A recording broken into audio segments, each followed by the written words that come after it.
नमस्कार। परीक्षा कैंपस के ऑनलाइन प्लेटफॉर्म पर आप सभी का स्वागत है।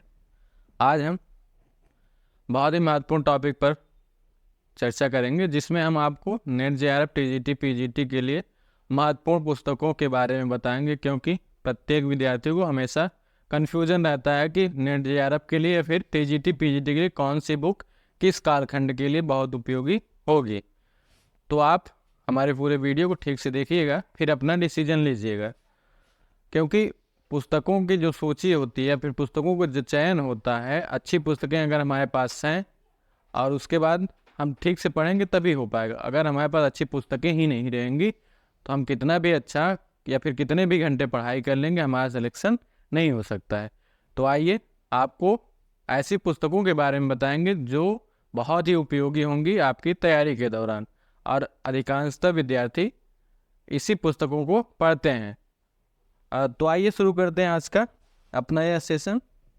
अगर हम प्राचीन भारत की बात करते हैं कि प्राचीन भारत में कौन कौन सी पुस्तकें सबसे अच्छी होंगी या फिर उपयोगी साबित होगी, खास करके नेट जेआरएफ और असिस्टेंट प्रोफेसर या फिर टीजीटी पीजीटी जैसे एग्जामों के लिए, तो सबसे अच्छी बुक इस टाइम पे 3-4 बुकें हैं, जिसमें सौरभ चौबे की है प्राचीन भारत, परीक्षा वाणी की भी अभी हाल ही में प्राचीन भारत आई है, एस के पांडे की प्राचीन भारत है, और पप्पू सिंह प्रजापत तथा उपिंदर सिंह की प्राचीन एवं पूर्व मध्यकालीन भारत, बहुत ही प्रसिद्ध पुस्तकें हैं।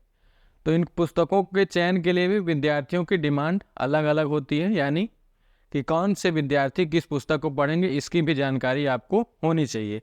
अगर आपके पास समय कम है, जैसे अभी जुलाई का, या फिर और कम समय हो आपको एग्जाम देने के लिए, नेट का देना हो, तो उसके लिए आप सौरभ चौबे या फिर एस के पांडे को पढ़ सकते हैं, क्योंकि यह बहुत ही अच्छी पुस्तक मानी जाती है और इसका जो लैंग्वेज है बहुत ही सरल भाषा में लिखा गया है, और यह बहुत ज़्यादा मोटी भी नहीं है। ठीक, अगर आपके पास समय है, पर्याप्त समय हो और ज़्यादा पढ़ने की इच्छा हो, तो पप्पू सिंह प्रजापत या उपिंदर सिंह की जो बुक आती है प्राचीन एवं पूर्व मध्यकालीन भारत, बहुत ही शानदार बुक है।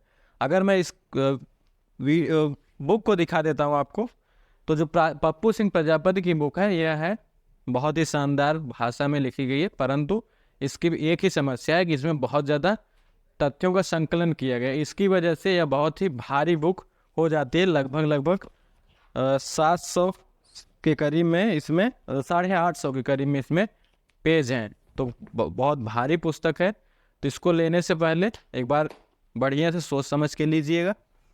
अगर हम उपिंदर सिंह की बुक की बात करेंगे, तो अभी हाल ही में इसका सेकेंड एडिशन आया है। इसका भी लगभग 850 या 900 के करीब में पेज है। 1 मिनट बता दे रहा हूँ मैं कंफर्म आपको।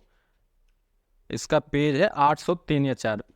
तो इसमें क्या करना है, वही विद्यार्थी इसको पढ़ेंगे जिनके पास पर्याप्त समय हो, खास करके अगर वो ग्रेजुएशन में हो या फिर फर्स्ट ईयर में हो, तो वही लोग पढ़ें, या फिर जिनके पास समय हो पढ़ने का तो वही पढ़ेंगे।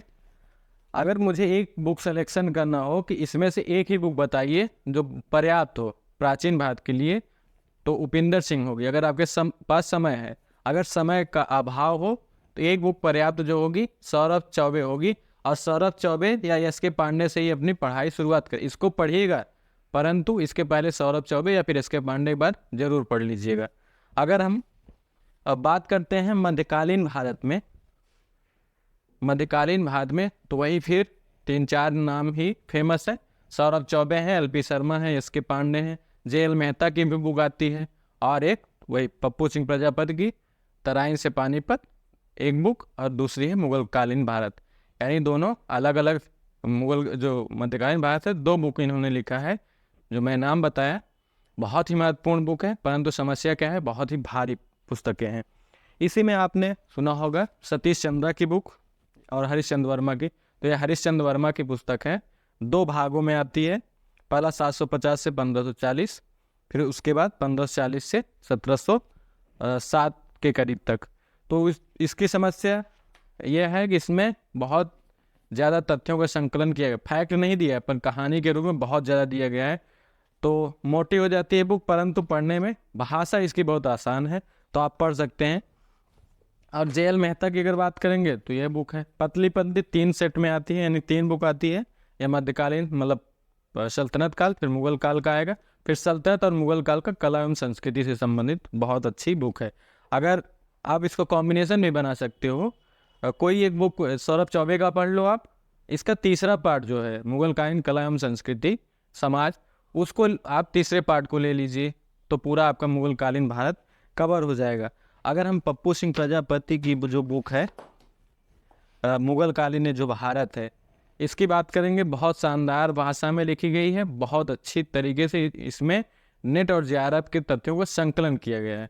तो यह अगर आपके पास समय हो तो इसको पढ़ाई करिए बढ़िया से। इसका जो दूसरा पहला पार्ट है तराइन से पानीपत, थोड़ा सा उसका लैंग्वेज अलग है, तो आप एक बार पुस्तक लेने से पहले पढ़ लीजिएगा। अगर एलपी शर्मा की बात करते हैं तो एलपी शर्मा की यह पुस्तक है, इसमें भी बहुत अच्छे से तथ्यों को शामिल किया गया है और कहानी के रूप में पूरे इतिहास को बताया गया है। इनका एक ही पार्ट आता है, इसी में इनका पूरा मुगलकालीन भारत कवर हो जाता है, लगभग या 380 पेज 400 पेज के करीब में है, 400 पेज की बुक है, पर शानदार पुस्तक है। अगर आपको पढ़ना है मुगलकालीन भारत तो इससे आप पढ़ सकते हैं।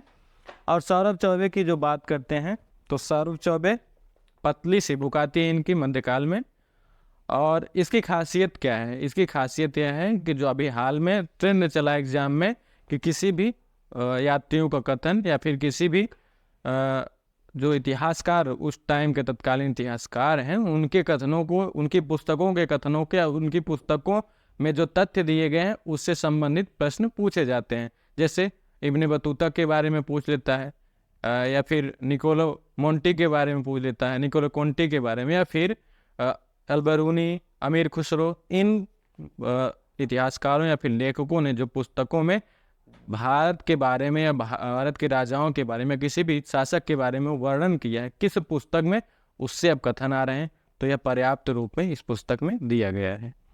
तो अगर हम बात करते हैं आधुनिक भारत की, आधुनिक भारत में बहुत सीमित है, पर मतलब बुक तो बहुत है पर हमारे तैयारी के हिसाब से बहुत सीमित है। इसमें याद रखिएगा शुरुआत हमें कहाँ से करनी है, आधुनिक भारत की शुरुआत हमें यस के पांडे से करनी है। यस के पांडे की बुक है आधुनिक भारत में, दिखा रहा हूँ आपको, इसको आप बढ़िया से कम 2-3 बार पढ़िए। इसमें क्रम से दिया है, तथ्यों की बहुत ज़्यादा भरमार नहीं है, परंतु पूरी घटना को क्रमवार इन्होंने विवरण में दिया है, तो यह आपके पढ़ने के लिए बहुत उपयोगी होगी।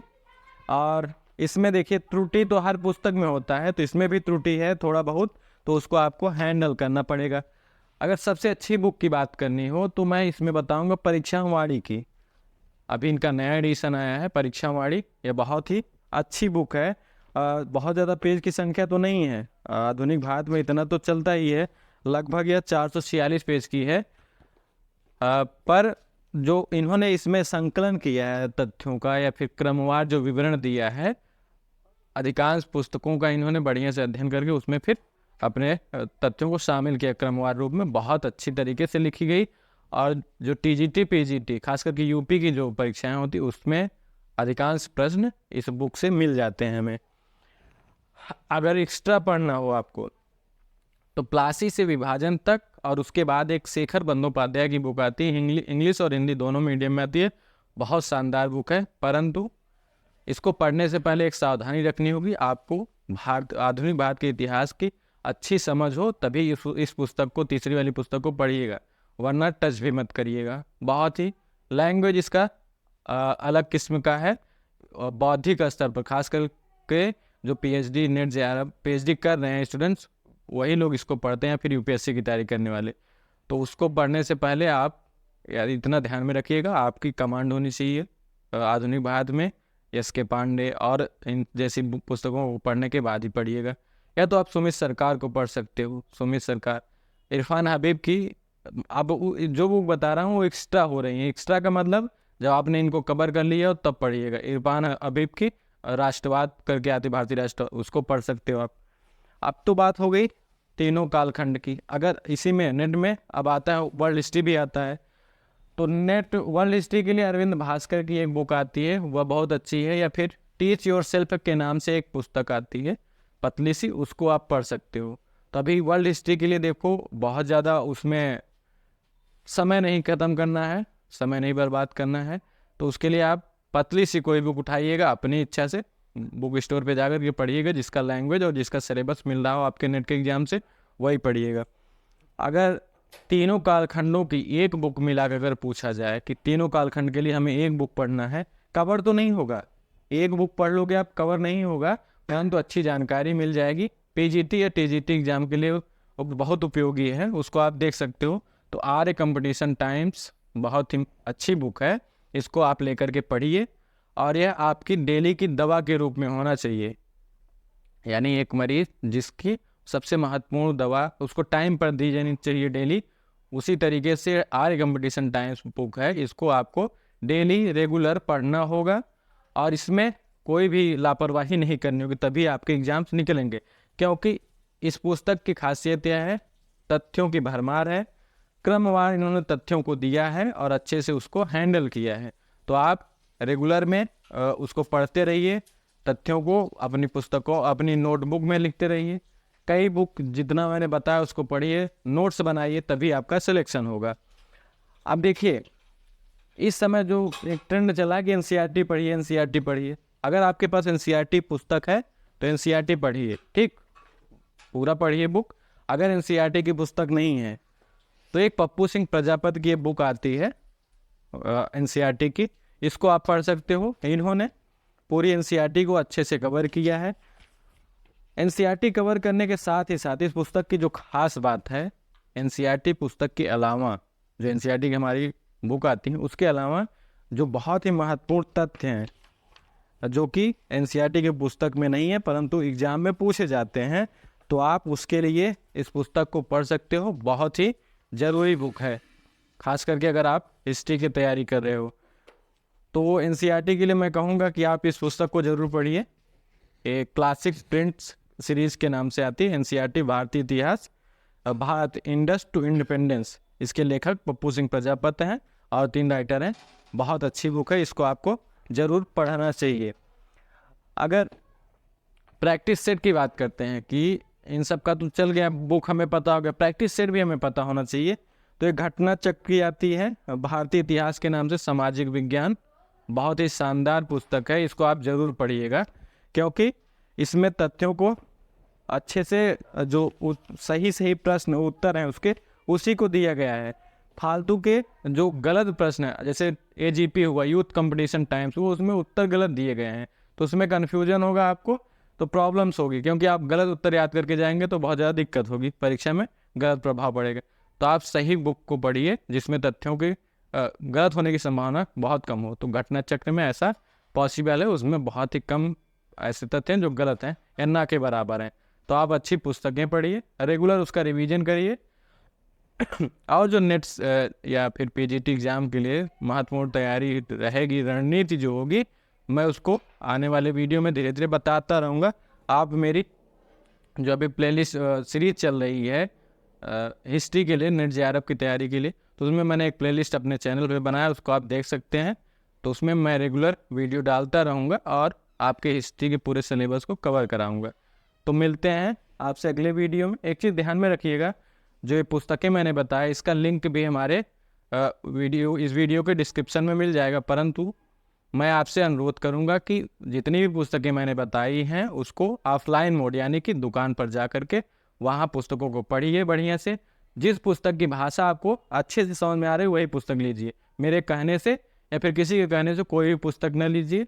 जिस पुस्तक की भाषा आपको आसानी से समझ में आए वही पुस्तक पढ़िए, ठीक। तो मिलते हैं आपसे अगले वीडियो में, धन्यवाद।